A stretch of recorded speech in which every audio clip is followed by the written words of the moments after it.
الحمد لله نحمده ونستعينه ونعوذ بالله من شرور أنفسنا وسيئات أعمالنا.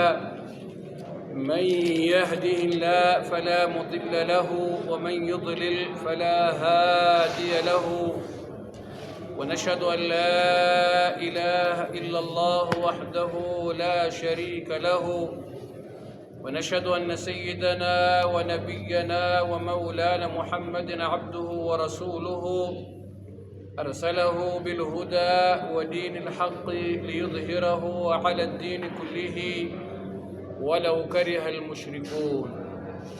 إن أحسن الحديث كتاب الله، وخير الهدي هدي سيدنا محمد صلى الله عليه وسلم، وشر الأمور محدثاتها، وكل محدثة بدعة، وكل بدعة ضلالة، وكل ضلالة في النار. رب اشرح لي صدري ويسر لي أمري واحلل عقدة من لساني يفقه قولي. يقول الله عز من قائل العليم بعد أعوذ بالله من الشيطان الرجيم: فإن أرضعن لكم فآتوهن أجورهن وأتمروا بينكم بمعروف، وإن تعاسرتم فسترضع له أخرى لينفق ذو سعة من سعته، ومن قدر عليه رزقه فلينفق مما آتاه الله، لا يكلف الله نفسا إلا ما آتاها، سيجعل الله بعد عسر يسرا.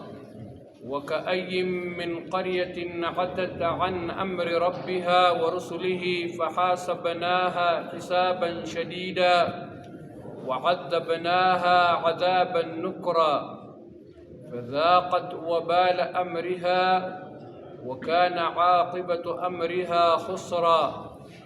أعد الله لهم عذابا شديدا، فاتقوا الله يا أولي الألباب الذين آمنوا، قد أنزل الله إليكم ذكرا، رسولا يتلو عليكم آيات الله مبينات ليخرج الذين آمنوا وعملوا الصالحات من الظلمات إلى النور، ومن يؤمن بالله ويعمل صالحا يدخله جنات تجري من تحتها الأنهار خالدين فيها أبدا، قد أحسن الله له رزقا.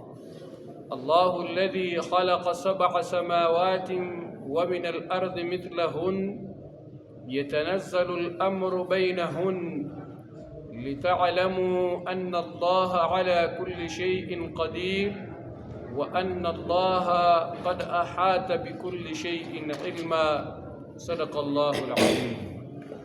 Baada ya kumshukuru Mwenyezi Mungu Subhanahu wa Ta'ala na kumtakia rehma na amani bora wa viumbe Sayyidina Muhammadin sallallahu alayhi wasallam, katika kuhitimisha surati Talaq, bali katika mukaddima imeorodheshwa kwa mukhtasar yale yote ambayo ni maudhu ya hii sura, na mwisho ya maudhu ya hii sura ni hii sura khutimati sura bitahdhir min taaddi hudud Allah, wa duribat al-amthila bil umam al-baghiya التي عتت عن أمر الله وما ذاقت من الوبال والدمار، ثم أشارت إلى قدرة الله في خلق 7 سماوات طباقا وخلق الأرضين، وكلها براهين على وحدانية رب العالمين. إن سورة limehitimishwa na tahadhar kubwa ambaye Mwenyezi Mungu Subhanahu wa Ta'ala anatahadharisha kila mwenye kupita mipaka ya Mwenyezi Mungu. kila mwenye kupindukia mipaka ya Mwenyezi Mungu Subhanahu wa Ta'ala. Wadhuribatil amthilatu bil umamil baghiya, na Mwenyezi Mungu Subhanahu wa Ta'ala akatolea mfano ya nyimati potovu zilizotangulia pindi walipokengeuka mipaka ya Mwenyezi Mungu Subhanahu wa Ta'ala. Vipi Mwenyezi Mungu Subhanahu wa Ta'ala alikabiliana na wao pindi walipokwenda kinyume na maamrisho ya Mwenyezi Mungu Subhanahu wa Ta'ala? Hali yao ilikuwa namna gani? Wama dhaqat min alwabal waddamar, ikaeleza ayati hizo za mwisho, ikaeleza na yale yote ambaye wameonja kutokamana na adhabu nzito, kutokamana na maangamivu.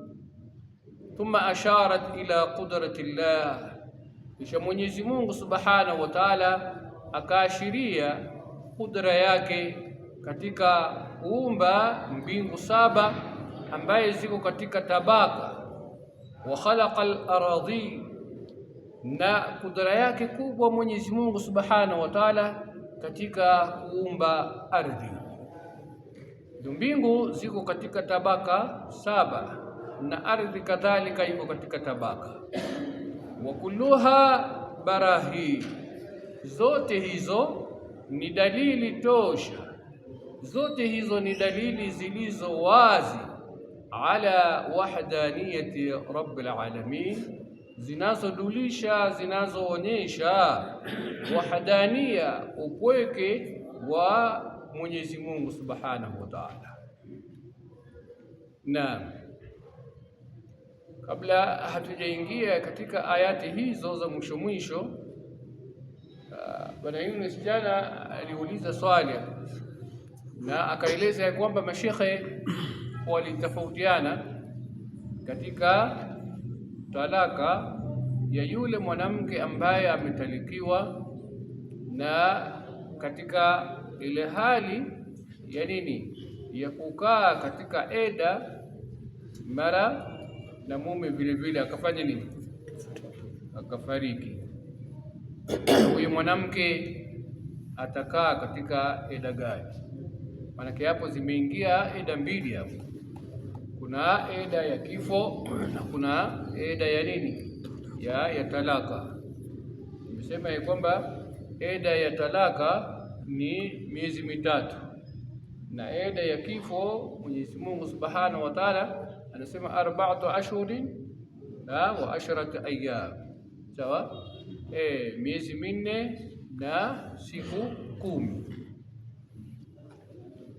Sasa katika kuchambua na kutefua masala haya tumepata ya kwamba kauli na aliyosema Bwana Yunus ni kweli, lakini vitabu vinachambua zaidi, vinasema ya kwamba talaq, kwanza Mwenyezi Mungu Subhanahu wa Ta'ala anasema talaqu marratan, imsakun bima'ruf au tasrihun biihsan.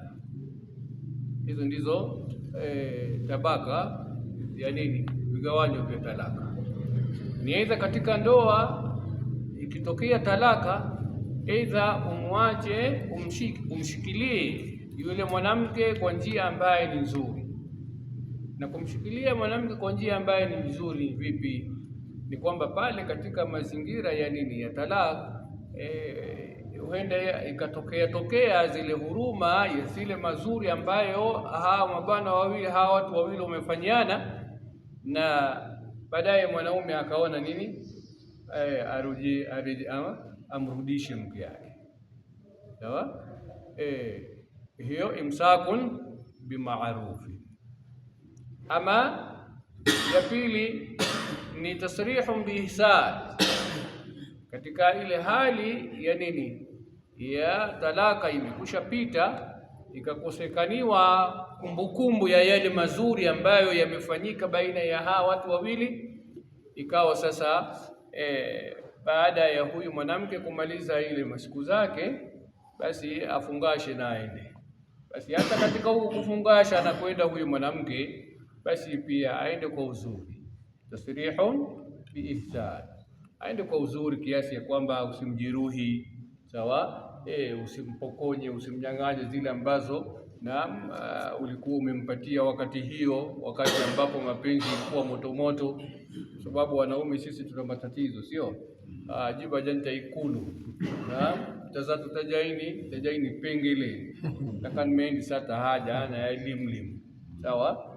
Sasa hizo ambazo wamekusanya ni ya jinsia gani? Ni ya jinsia ya kike. Nasburu baba kulu naamsha vile kisho lugoro wote kula tumoshi nasili mata minjua tamali kulu kisho lugoro tukura mosushi tukura somoshi kazu lebis jiba janta ikula no hajanta kimina janta kalto alto dino ya nasburu baba dole nasgemis na shuno nasfidi gana sa labda tazo rofa tasoko mjinga taki. Sasa tasrihum biihsan, wacha aende naye, sawa. Na kama kuna zaidi kwa yule ambaye ana uwezo mkubwa, mara nyingine hata magari zinanunuliwa, sio? Manyumba pia yananunuliwa, shamba pia inanunuliwa, sawa. Tasrihum biihsan, sawa. Fanya ihsani, hiyo ni ubinadamu. Kuna leo na kuna na kesho, sawa. Wenda mkagongana tena, sio? Uwezi ukajua mambo ya Mwenyezi Mungu Subhanahu wa Ta'ala. Sasa hii ni aina mbili ya nini? Ya talaka. Halafu sasa katika hiyo talaka yenyewe wanazuoni wamezidi kuigawanya. Kuna talaku raj'i na kuna talaku ba'in bainunati sughra wa ba'in bainunati al-kubra. Sawa? Ile talaka ambaye mwanamke anarejezwa bila ya kufunga ndoa nyingine mpya ni talaku raj'i. Talaku raj'i ile ambayo mume anampatia mke wake talaka ya kwanza, anakaa eda, anamaliza eda, akishamaliza eda na maelewano inakuja tena, sawa, anamrejelea. Huko kurejea huko hakuna nini, hakuna ndoa mpya, hakuna akdu nikah mpya. Anarudi tu kwa sababu mmekwishaelewana. Ikatokea tena mgogoro na mzozo, sawa, akatoa tena ya pili, sawa. Hiyo sasa inahesabika ndio talaka ngapi? Ya pili, sawa. Akakaa eda yule mwanamke, sawa, na baada ya kukaa eda ama katika huko kukaa eda ikatokea tena ile huruma ya binadamu, akarejezwa. Sasa huko kurejezwa hakuna nini, hakuna aktun jadid, sawa. Anarudi tu automatically kabla eda haijamalizika, sawa. Sasa huyu ambaye tunahamisha eda yake ya talaka, tunaihamisha kwa eda ya kifo, ndio huyu mwanamke ambaye amefanya nini? Ametalikiwa talaku raj'i, sawa. Lakini talaku ba'in bainunati sughra wa bainunati al-kubra ni ile talaka ambaye mwanamke utalikiwa. Bainunati sughra ni mwanamke ana nini, anadai vitu fulani, sawa. Maana mume amekusha nini, amekusha kumchoka, sawa. Lakini mke amekusha kumchoka mume, sawa. Anataka nini? Anataka talaka, wakati ambapo talaka sio haki ya mwanamke, talaka ni haki nani? Ni ya mwanaume, sawa. Basi mwanaume atamwekea sharti hapo, ukitaka talaka ni haki yangu hiyo, mimi ndo suppose nitoe, sawa. Lakini sasa unataka kuchukua hiyo haki yangu, sawa, mimi nitakubali, lakini nitakubali kwa sharti, sawa. Niletee kiwango fulani. Hii inaitwa khula. Yule mwanamke anajikoboa, sawa, anajiondoa katika nini, katika ile ndoa, sawa. Sasa hiyo ndio inaitwa nini? Hiyo ndio inaitwa talaku ba'in bainunati sughra, sawa. Halafu kuna talaku ba'in bainunati al-kubra, hiyo ndio ile talaka tatu. Maana umetoa moja ukatoa na ya pili baada ya muda, sio kwa mpigo mmoja, hapana. Yetu sisi tunatoa zile talaka za hasira au dino ashara mara wai wa qurabu remogel bato, sawa. Hiyo haiko katika Uislamu, sawa. Ile ambayo iko katika Uislamu ni ile ambayo iko katika mpangilio, moja baada ya nyingine, moja baada ya nyingine. Sasa hiyo ya mpangilio ametoa moja, ikapita muda wakarejeana, na wakamaliza eda, katikati ya eda pale hajamalizika wakarejeana, akakaa tena, ikatokea ya pili, akakaa yule mwanamke sawa, kabla ya kumalizika eda na wakarejeana. Sasa ikatokea sasa na ya tatu sawa, ikatokea na ya tatu, akampatia mwanamke talaka ya tatu. Sasa sheria inahesabu hizo zake. Sasa maana ukitoa moja wewe unabaki na mbili mkononi, ukitoa ya pili unabaki na moja mkononi, ukitoa ya tatu unabaki hule chochote sawa. Sasa hiyo ndiyo talaku bain bainunatil kubra. Hiyo talaku bain bainunatil kubra, huyu mwanamke akienda harudi sawa, harudi. Sasa sheria imefungua, kuna mlango mwingine, kuna dirisha lingine hapo finyo sana ya huyu mwanamke, kama itawezekana atafanya nini? Atarudi. Na kuwezekana ni vipi? Kuwezekana ni kwamba aolewe na mtu mwingine sawa, huyu mtu mwingine afanye kila kitu sawa ya ndoa sawa, itokee nini? Itokee mgogoro, ampatie talaka sawa. Akimpatia talaka, yule mwanamke bado ana nini? Anakukaa eda, amalize nini? Amalize eda yake sawa. Kisha maliza eda yake, sasa ndio nini? Ndio sasa anaweza kurudi wapi? Kurudi kwa yule wa kwanza. Sasa hapo ni fresh kabisa.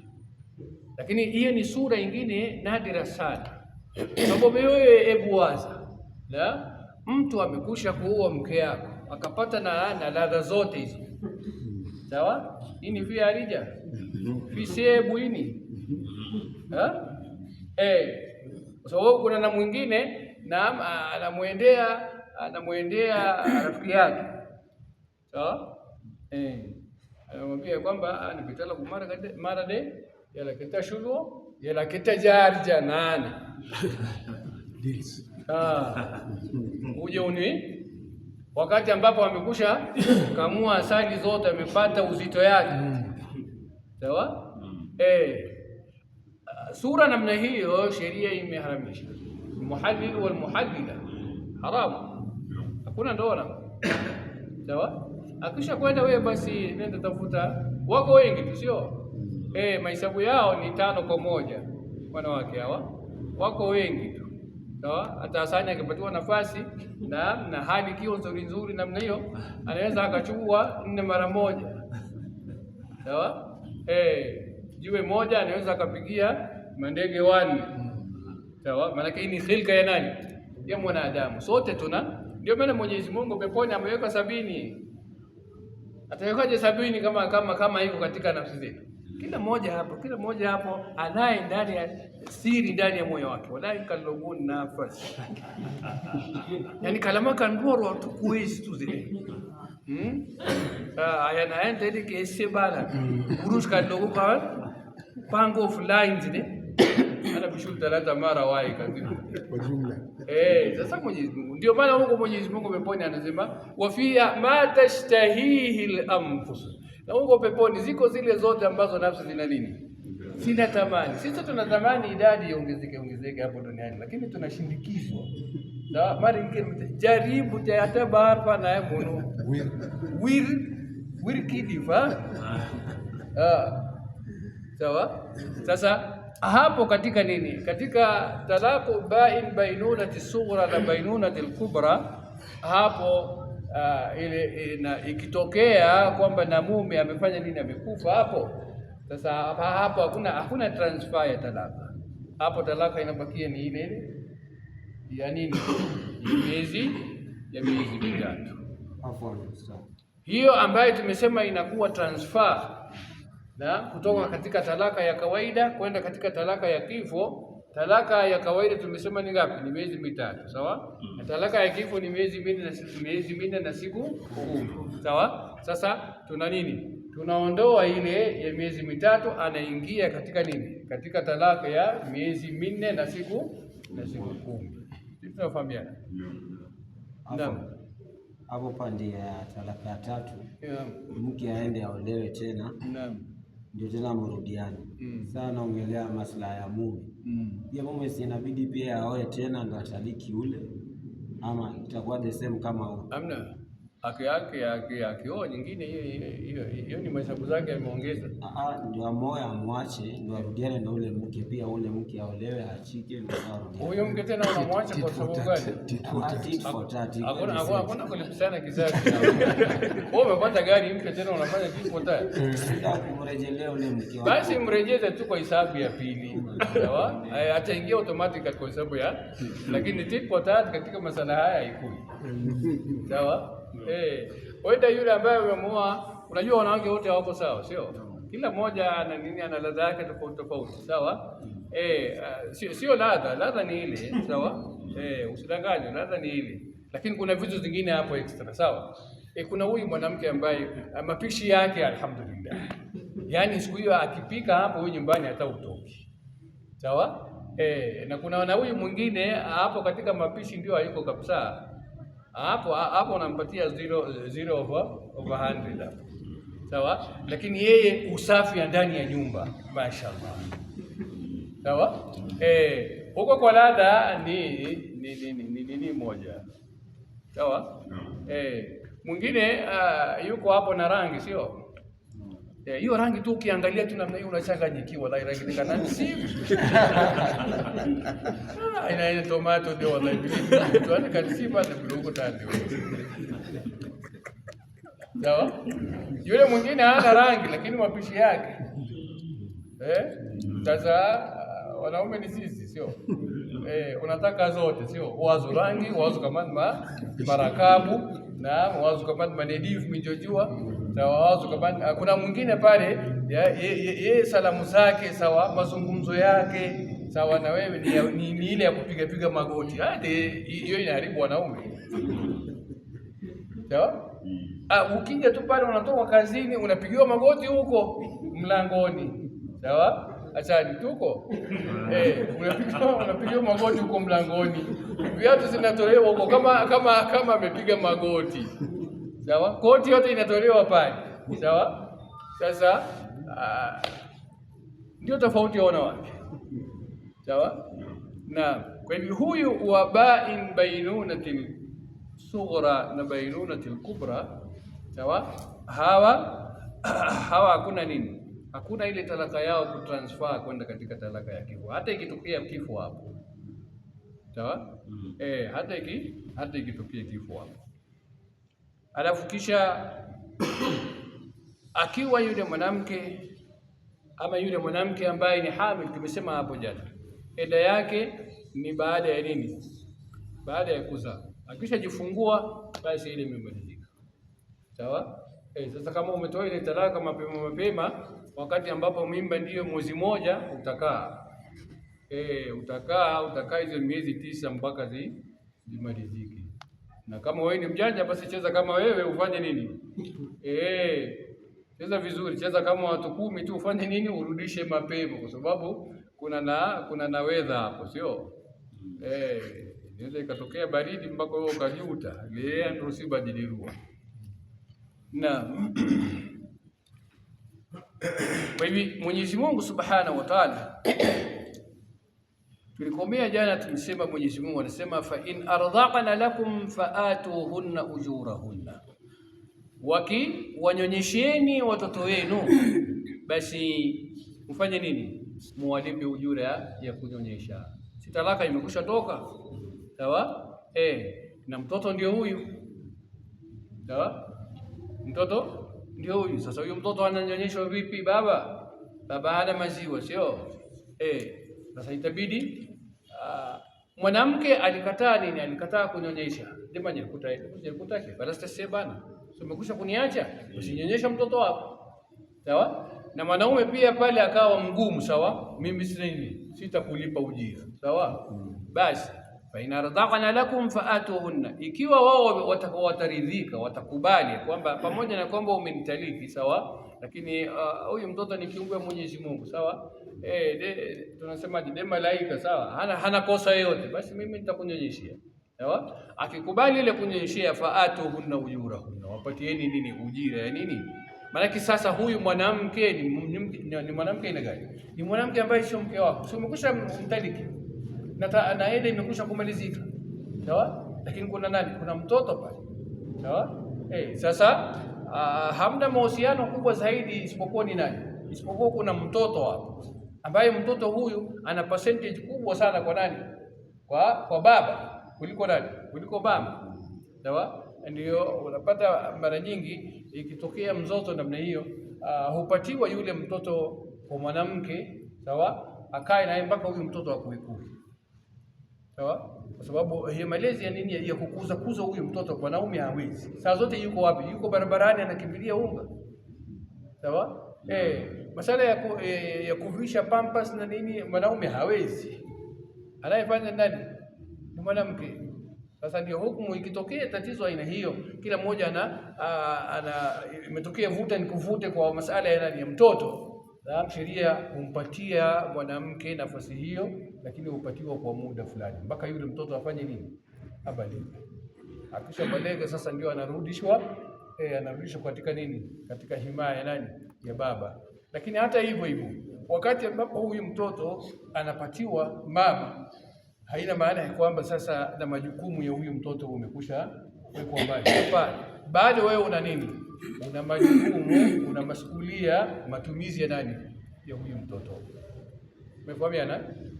Na wakikubali, naam, hapo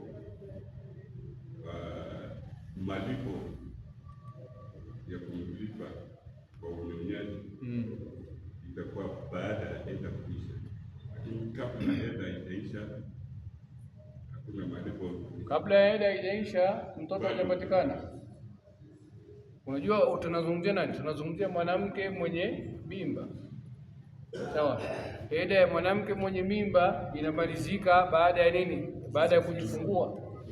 Sasa kama hajajifungua, ina maana kwamba eda bado ifanye nini? Hajamalizika, sawa. Na muda umetakiwa na mtoto mchanga. Huyu mtoto anakuja katika nini? Anaingia katika nini? Katika matumizi yake baada tu ya nini?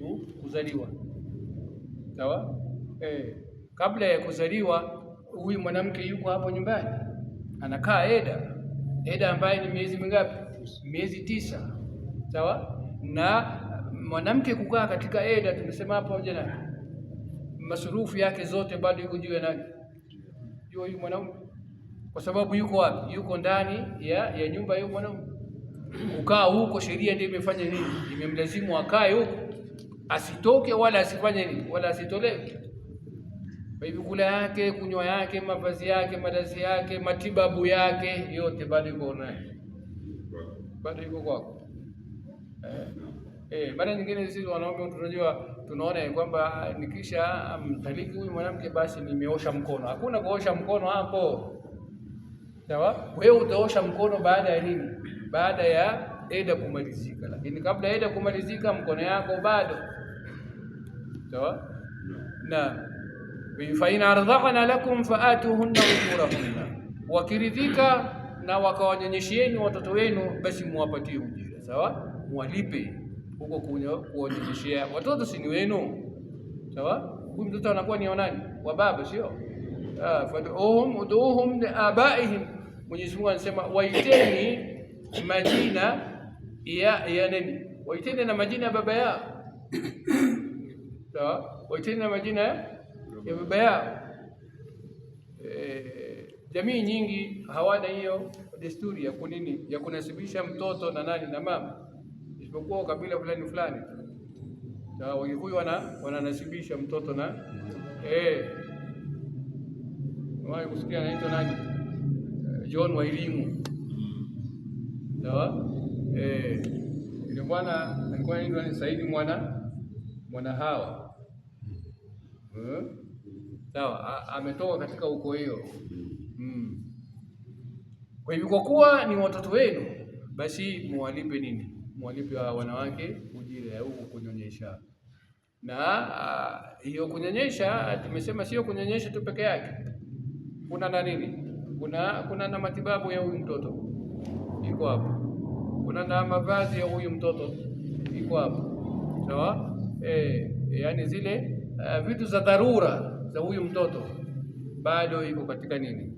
Sasa unapofanya estimation ya ujira, basi jumuisha include hizo zote katika nini, katika mahesabu. Usiende kumpatia mwanamke ati wacha nimpatie tu 500, sawa. Ufahamu ya kwamba huyu mtoto na hakuli 500 peke yake, sawa. Hata na huyu mwanamke pia, kwa sababu mpaka yeye apate maziwa vizuri, sawa, anahitaji kula vizuri. Atapataje maziwa kama hakuli vizuri? Atapataje maziwa kama amegonjeka? Pengine maradhi na nini yanasababisha maziwa isifanye nini, isitoke, sawa. Sasa hayo yote unafanya nini, unatia katika mazingatio, sawa. Wa atamiru bainakum bil ma'ruf, sawa. Na msisahau mazuri yale ambayo mmefanya baina. Mwanamke asisahau ile mazuri ambayo na mume alimfanyia, na mume pia asisahau ile mazuri ambayo mke. Mengi sana yalifanyika hapa ambayo yalikuwa ni mazuri wakati hiyo, unajua, na hiyo nyumba ilikuwa na ina furaha, sio kwa sababu ya yale mazuri ambayo yalikuwa yakifanyika. Sasa ile msisahau, na miongoni mwa mazuri hayo ndio hiyo. Na mwanamke usisahau ya kwamba huyu pamoja na kwamba ni mtoto wa huyu baba, lakini alilelewa, alikuzwa wapi? Ndani ya tumbo yako, sawa. Sasa pia angalilia huruma hiyo kipande ya nyama ambayo ilikaa ndani ya uzao yako, sawa. Ifanyie huruma kidogo, sawa.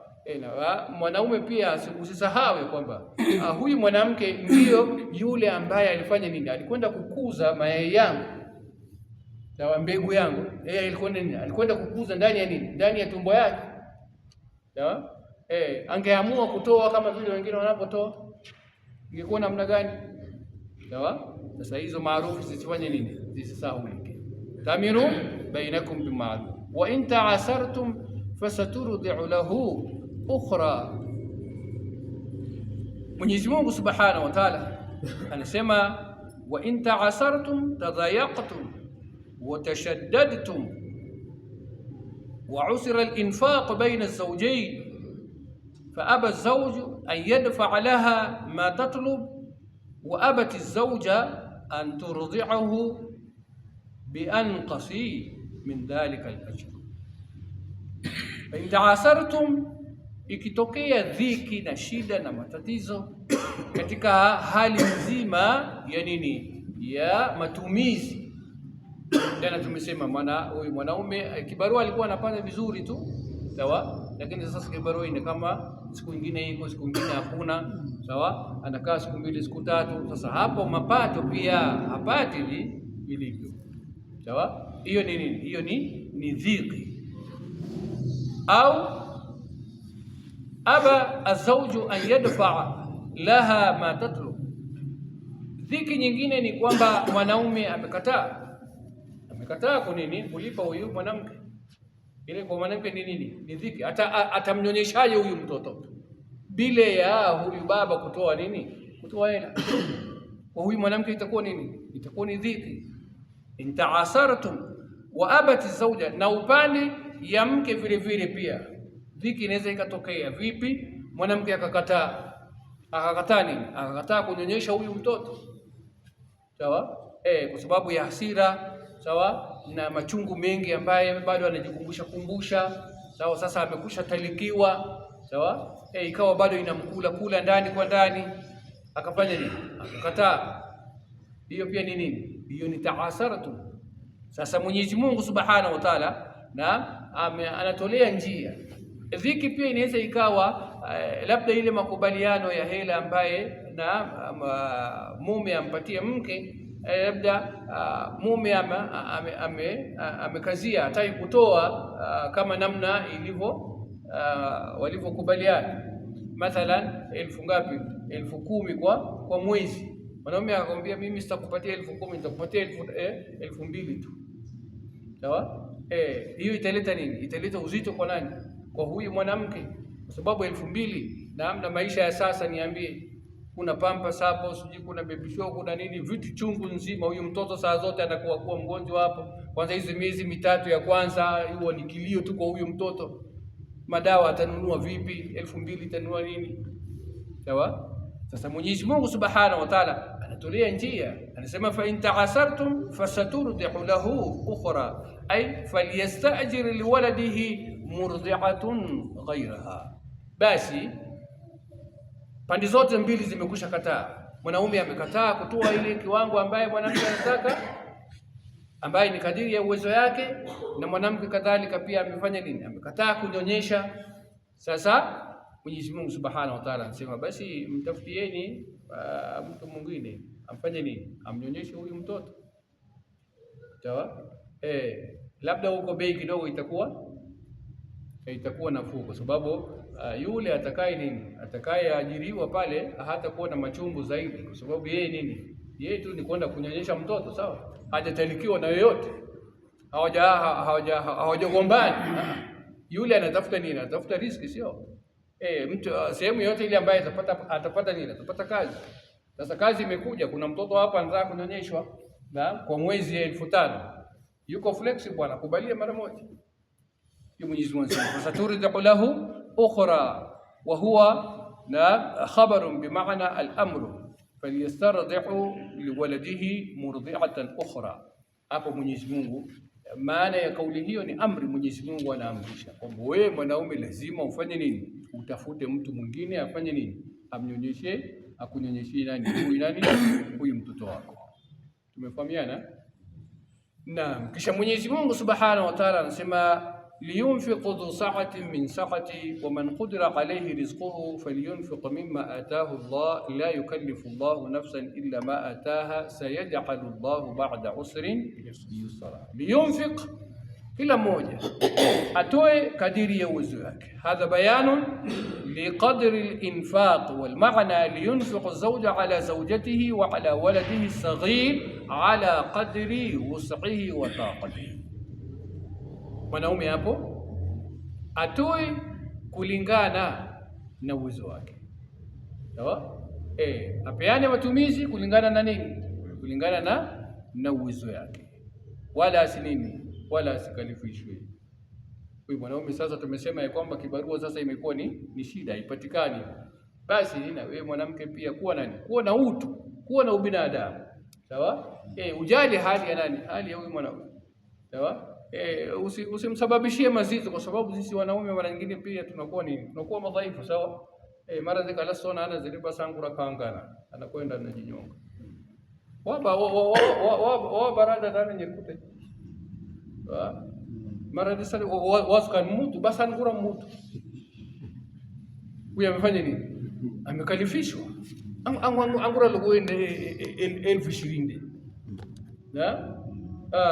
Kitu masipi ya tab magipe. Mo ila tu kan mafo burasi kana polisi. Unaona sasa masala ya ndani ya nyumba inakwenda wapi? Inakwenda serikalini. Na huko hukumu ikitoka pale wewe utaumia zaidi. Sawa? Sasa Mwenyezi Mungu Subhanahu wa Ta'ala anasema liyunfiqu dhu sa'atin min sa'ati. Ni amri ya Mwenyezi Mungu. Tusilazimishane hapo, sawa? Toa kadiri ya nini? Toa kadiri ya uwezo. Wa man qadira alayhi rizqu, na yule ambaye Mwenyezi Mungu amemjalia riziki, falyunfiq mimma ataahu Allah. Atoe kulingana na jinsi Mwenyezi Mungu alivyomruzuku. Sawa? Kama mshahara yake ni kubwa, basi toa kulingana na mshahara yako. Sio mshahara yako ni kubwa lakini bado tena unafinya. Na huyu mtoto ni nani? Ni wako. Sawa? Na la yukallifu Allahu nafsan illa ma ataaha. Mwenyezi Mungu hakalifishi, atendeshi nafsi yoyote nguvu isipokuwa kulingana na kadiri ya nini? Ya uwezo wake. Kulingana na kile ambacho amefanya nini? Amempatia. Sayaj'alu Allahu ba'da usrin yusra. Mwenyezi Mungu Subhanahu wa Ta'ala anasema sayaj'alu Allahu ba'da dhiqil ghina. Mwenyezi Mungu baada ya nini? Baada ya dhiki ataleta faraja. Baada ya dhiki ataleta nini? Ataleta hali nzuri. Baada ya umaskini ataleta utajiri. sawa.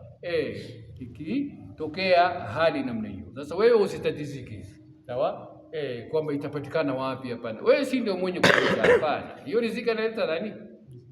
Analeta Mwenyezi Mungu Subhanahu wa Ta'ala.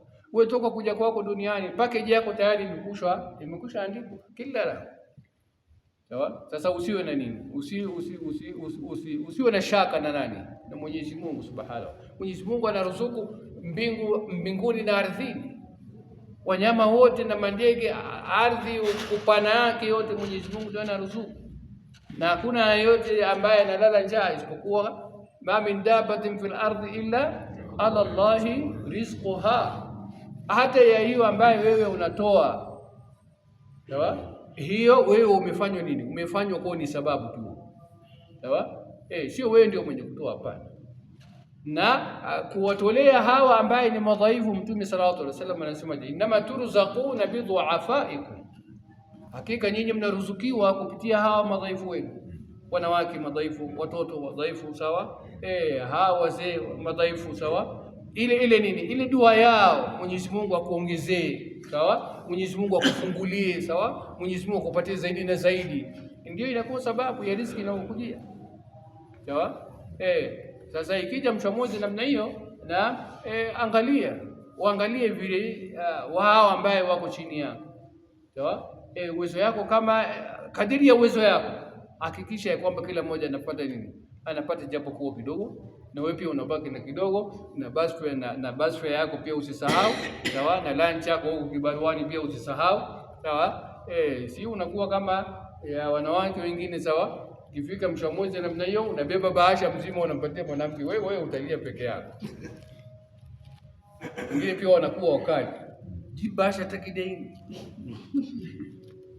sawa. Sasa sisi pia katika ile mapenzi ya kupindukia, kama ningebeba tamam zitakuwa disafi ya bikore, sawa. Naam, sayaj'alu Allahu ba'da usrin yusra. Mufassir anasema huwa amrun bi an yunfiqa kullu wahidin ala miqdari hali, yani amri kwamba kila mmoja atoe kulingana na nini, kulingana na uwezo yake. Fala yukallifu zawju ma la yutiku wala yudayyi'u zawja, bal yakunu alhal mu'tadila. Mwanamke asimkalifishe mwanaume, na mwanaume kadhalika pia asimkalifishe na mwanamke, yani hali iwe pale ni ya kati na kati, sio juu sana wala sio chini. Angalia ile kiwango ambayo unapata ni gani, sawa. Naam, anasema Mwenyezi Mungu Subhanahu wa Ta'ala, waman qudira alayhi rizquhu falyunfiq mimma ataahu, ay waman duyqa alayhi rizquhu fakana duna kifaya falyunfiq mimma ataahu Allah. Na yule ambaye Mwenyezi Mungu kidogo amefanya riziki yake kidogo ni kupatikaniwa kwake mna uzito, sawa, mna dhiki fulani, maana huyu mtu mpaka aweke chakula mezani hapo, itabidi afanye nini? Itabidi apige mguu sana, sawa, atupe kijiko nyingi sana ya nini, ya kokoto, sawa. Maana kazi yake kidogo ni nzito, sawa. Kwa sababu kuna na mwingine yake hata hana habari na hayo mnayozungumza. Yetu ni kubeba simu, halo, salamu alaykum, wa alaykum salaam, akiweka chini milioni imeingia pap, sawa. Unaona huyu riziki yake iko laini, sawa. Na yule mwingine mpaka arauke hiyo 12, sawa. Hata saa zingine alfajiri pia na poteri ya mbali, sawa. Na kurudi kwake ni kama hivi, na saa moja saa mbili amerudi kuwa amechoka kabisa.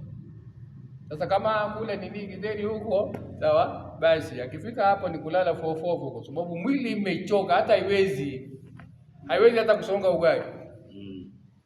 Akijiweka tu namna hiyo, amekaa vizuri, anaanza kungorota, na atangorota hapo mpaka 12 ndio hata, sawa. Sasa huyu riziki yake kidogo ina nini, ina dhiki, sawa, ina uzito. Falyunfiq mimma ata, basi huyu atoe kulingana na nini, na uwezo wake. La yukallifu Allahu nafsan illa ma ata, sayaj'alu Allahu ba'da usri yusra. Kisha anasema Mwenyezi Mungu Subhanahu wa Ta'ala, Mwenyezi Mungu Subhanahu wa Ta'ala hapo anazungumza, hadhara ta'ala min isyanihi wa ta'addi hududahu wa daraba al-amthal bil umam as-salifa. Mwenyezi Mungu katika aya hizo anatoa tahadhari, anatoa tahadhari nzito sana kwa kila mwenye kumwasi, kila mwenye kupita mipaka ya Mwenyezi Mungu Subhanahu wa Ta'ala, kila yule ambaye hatilii maanani maagizo ya Mwenyezi Mungu Subhanahu wa Ta'ala. Mwenyezi Mungu akatolea mfano ya hao waliopita mipaka ya Mwenyezi Mungu, waliokengeuka mipaka ya Mwenyezi Mungu. Vipi Mwenyezi Mungu alikabiliana nao? Anasema Mwenyezi Mungu, wa ka'ayyin min qaryatin atat an amri rabbiha wa rusulihi fahasabnaha hisaban shadida. Ka'ayyin, maana hii ni tamko ya kuashiria hisabu nyingi sana, wengi. Ka'ayyin kathirun min ahli qarya min al-umam as-salif, wengi katika wakazi wa kitongoji kutoka katika nyimati zilizotangulia. Atat an amri rabbiha wa rusulihi, ay taghat wa tamarradat ala awamiri llahi wa awamiri rasuli, walipindukia mipaka, walivuka mipaka ya Mwenyezi Mungu, walikengeuka, walikwenda kinyume na maamrisho ya Mwenyezi Mungu. Nyimati nyingi zilizotangulia, Mwenyezi Mungu Subhanahu wa Ta'ala anasemaje? Fahasabnaha hisaban shadida, ay fajazainaha ala isyaniha wa tughyaniha bi anwa'i al'adhab alim min al-ju'i wal-qahti wa adhab al-istisal. Mwenyezi Mungu Subhanahu wa Ta'ala anasema jazainahu, tuliwalipa. Sawa? Tuliwapatia malipo mazuri kulingana na nini? Kulingana na vitendo vyao. Vitendo vyao ndio hizo zilikuwa za nini? Za kuvuka mipaka ya Mwenyezi Mungu, za kukataa amri ya Mwenyezi Mungu, za kwenda kinyume na maadili. Sawa? Basi Mwenyezi Mungu Subhanahu wa Ta'ala jazainaha ala isyaniha, kupitia maasi yao hiyo Mwenyezi Mungu aliwaadhibu vizuri sana, aliwaadhibu bi anwa'i al-adhab al-alim, sampuli mbali ya adhabu imizayo Mwenyezi Mungu aliwaadhibu. Miongoni mwa adhabu hizo ni juu, Mwenyezi Mungu aliwaletea njaa hawa Makuraishi hawa. Sawa? Baada ya kufanya vituko kwa Mtume sallallahu alaihi wasallam, na ilifika wakati mji wa Makka ilikosekaniwa na hata tembe moja. Ilikuwa ni njaa, ukame, yani hali ya juu sana, mpaka wanazuoni wa nini wasira wanasema kwamba watu katika mji wa Makka walikuwa wakilowesha ngozi.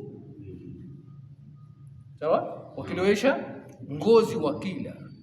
Si wao walimfanya Mtume alikuwa anakula majani huko katika shamba ya Abi Talib. Walimboycott Mtume, sio? Sasa na wao vile vile Mwenyezi Mungu Subhanahu wa Ta'ala akawageuzia. Ilitokea mwaka hakuna mvua, mazao yote yalikauka, hamna hata tembe moja.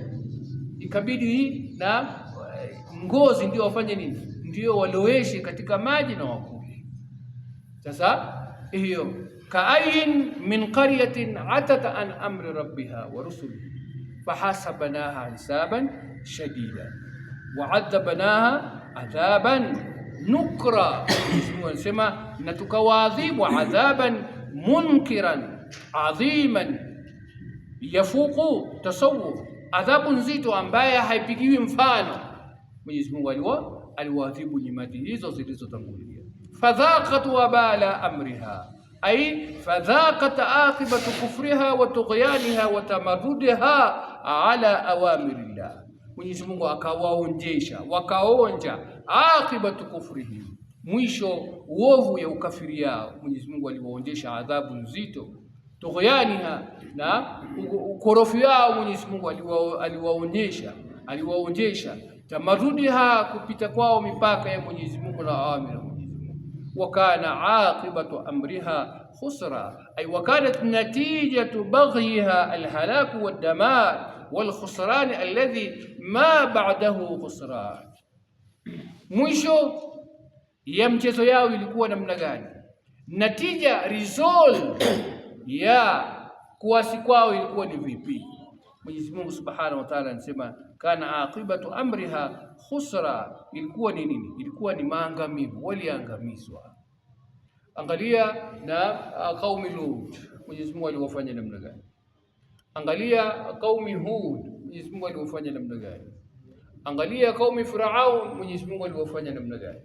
Adhabu hiyo ilikuwa nzito sana, ambaye haiwezi ikatolewa mfano. Hapana, ile adhabu ambaye Mwenyezi Mungu aliadhibu nyimati hizo. Wewe angalia adhabu kama ya qaumi Lut, kuna mfano yake, mvua ya nini? Ya majiwe, tena majiwe ya moto. Ishawahi kutokea? Tushawahi kuona sura aina hiyo? Basi Mwenyezi Mungu Subhanahu wa Ta'ala sura aina hiyo aliwaadhibu na watu. Sasa sisi tumekuja juzi tu tunajifanya sisi ndio mambo leo, sisi ndio tunajua vizuri, sisi ndio tunajua human rights, sawa? Katika zoezi nzima la nini la qaumi Lut. Sasa mtu ana nini, ana justify ili kosa kwamba this is human right. Eti binadamu ana haki ya kutumia mwili yake namna anavyotaka. Kwa maana hiyo ana haki ya kutumia mwili yake mwanaume kwa mwanaume. Ni haki gani hiyo? Sawa? Na leo dunia inafanya nini? Inashindizia. Sawa? Nchi yote ambayo haikubaliani na utaratibu hiyo na nidhamu hiyo na hiyo haki ambayo wanasema ni haki, basi wanawekewa nini? Wanawekewa sanctions. Sawa? Hatutawapatia pesa. Sawa? Sasa zile nchi ambazo ni dhaifu zinakubali shiko upande. Na ukiangalia ile maradhi limeingia sasa mpaka hata katika mitani. Sawa? Leo katika mitaa yetu hiyo inasambaza. Leo tuna nini? Tuna ushoga ambayo inaendelea katika mtaa wetu. Tena wao wamefikia hadi mpaka hata wamefungua makundi ya wana WhatsApp group ya wavulana na wasichana. Wana wasichana yao na wavulana pia wana wavulana yao. Sawa? Imekuwa hiyo ni haki ya kutetewa na dunia nzima. Amerika yuko pale, yeye ndio nini? Yeye ndio msimamizi mkuu. Ili zoezi lifanye nini? Tumesahau, watu wamesahau ile adhabu ambayo waliadhibiwa hao qaumi Lut. Adhabnaha adhaban nukra. Na wembe ya Mwenyezi Mungu ni ile tu. Anaweza Mwenyezi Mungu Subhanahu wa Ta'ala kufumba na kufumbua, anaweza akatuletea ile kama namna alivyowaletea qaumi. Sasa hili ni swala ambalo la muhimu sana sisi tupate nini? Tupate kuzungumza na watoto wetu. Sawa? Umma inafanya nini? Inapotea. Umma inaharibika. Tunakwenda huko katika nini? Katika kushusha adhabu ya nani? Ya Mwenyezi Mungu Subhanahu wa Ta'ala. Naam, anasema Mwenyezi Mungu Subhanahu wa Ta'ala, a'adda Allahu lahum adhaban shadida. Hili ni duniani. Lakini huko akhera Mwenyezi Mungu Subhanahu wa Ta'ala hayya Allahu lahum fil akhirah adhabu jahannam shadidun muabbad. Huko akhera Mwenyezi Mungu Subhanahu wa Ta'ala amekusha kufanya matayarisho kem tayari tu inasubiri adhabu huko akhera, adhabu ya jahannam, adhabu ambaye ni muabbad, adhabu ya milele na milele, hakuna kuondoka. Ukishapata tikiti yako basi khalidina fiha abada waliyadhu billah. Hii ni adhabu ya wapi? Adhabu ya akhira. Fattaqullah, basi Mwenyezi Mungu Subhanahu wa Ta'ala na anasema fakhafu Allah wahdharu batshahu wa intiqamahu ya sahib al-uqul as-salima. Yenye watu wenye akili timamu, wenye akili nzuri, wenye akili ambayo naama haijavurugukiwa, wenye akili ambayo haijachafuliwa na mazingara mabaya. Anasema Mwenyezi Mungu, khafu, mwogopeni huyu Mwenyezi Mungu Subhanahu wa Ta'ala ambaye adhabu yake ni nzito. Fattaqullaha ya ulil albab alladhina amanu antum ya ma'shara almu'minina alladhina saddaqtum billahi wa rasulihi. Yenye kongamano ya waumini ambaye mmemkubali Mwenyezi Mungu, mmemsadiki Mwenyezi Mungu Subhanahu wa Ta'ala, mkamkubali na mtume wake. Sawa? Chukueni hiyo tahadhari, chukueni hiyo tahadhari, msikaribie na adhabu ya nani? Na adhabu ya Mwenyezi Mungu. Adhabu ya Mwenyezi Mungu haina nini? Haina maskhara, haina kujua yoyote yule, haina ushangazi, haina ujomba, haina sujui eti huyu ni babu.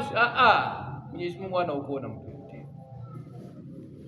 Kisha Mwenyezi Mungu Subhanahu wa Ta'ala anasema qad anzala Allahu ilaykum dhikra wa huwa al-Qur'anul Karim, hakika Mwenyezi Mungu ameteremshieni ukumbusho ambaye ni ipi? Ni Qur'ani.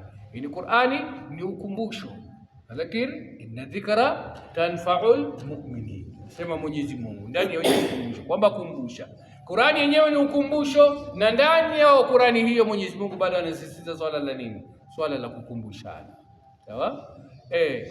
Rasulan yatlu alaykum ayatillah, ay wa arsala ilaykum rasulan wa huwa Muhammadun sallallahu alayhi wasallam yaqra'u alaykum ayatillah wadihatin jaliyatin tubayyinu alhalal walharam wama tahtajuna ilayhi min alahkam.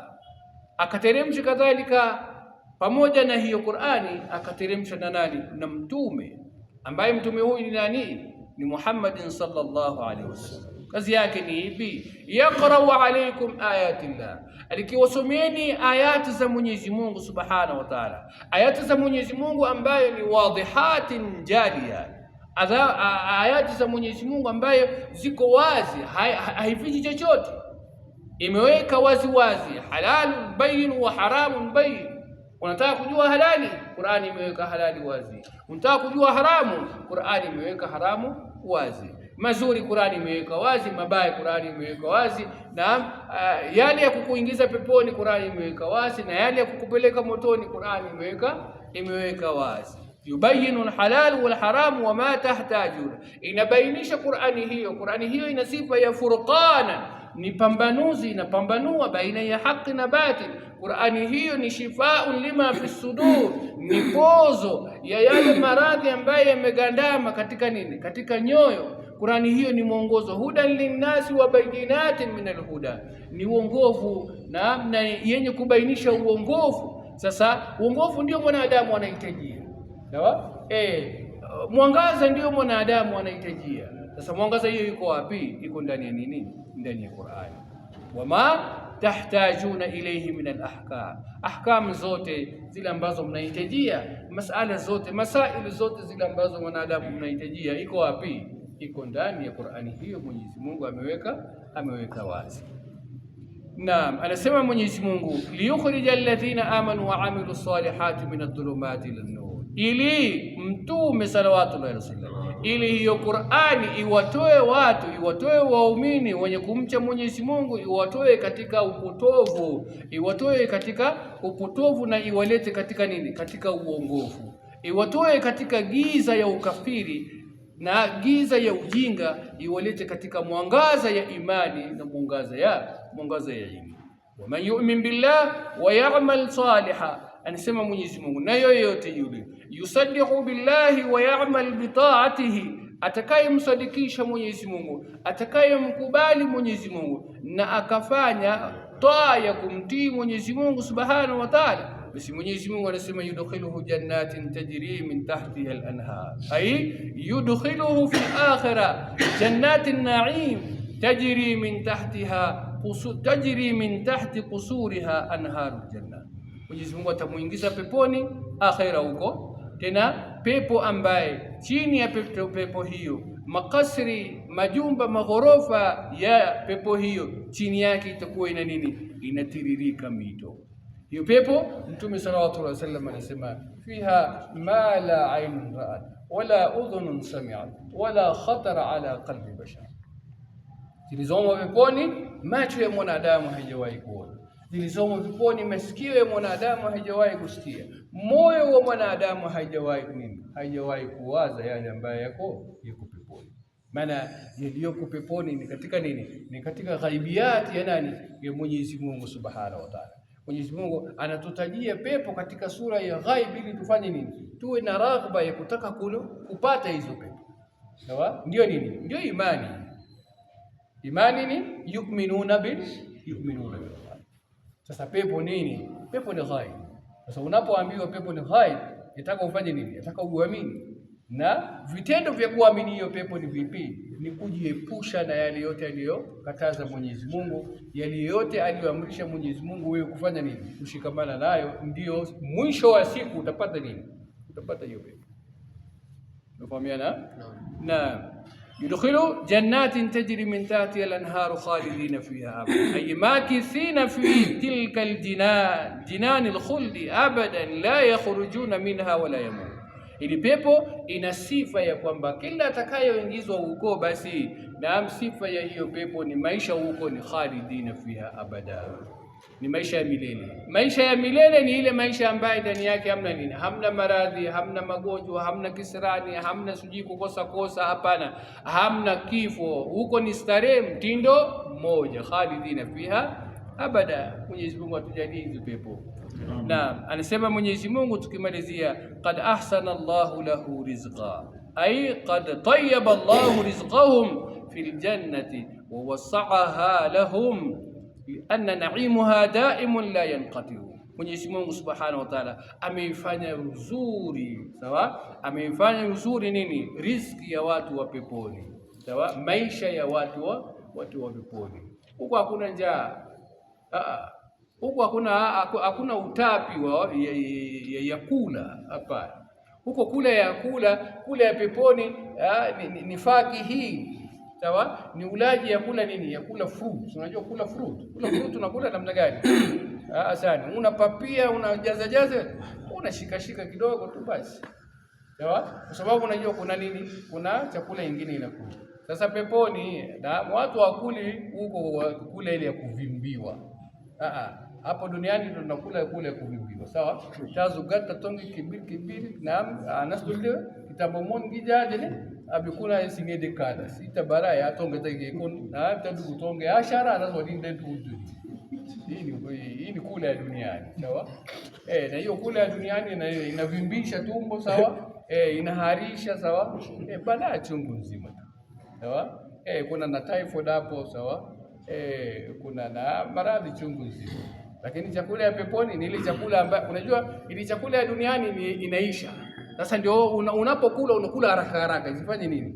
Isije ikamalizika kabla bado hujashiba, sio? Sasa chakula ya peponi hakuna kumalizika. Sasa ile chakula ambayo hakuna kumalizika, ukila unakula unashika juu kwa sababu kesho unajua iko na kesho nyingine iko, sio?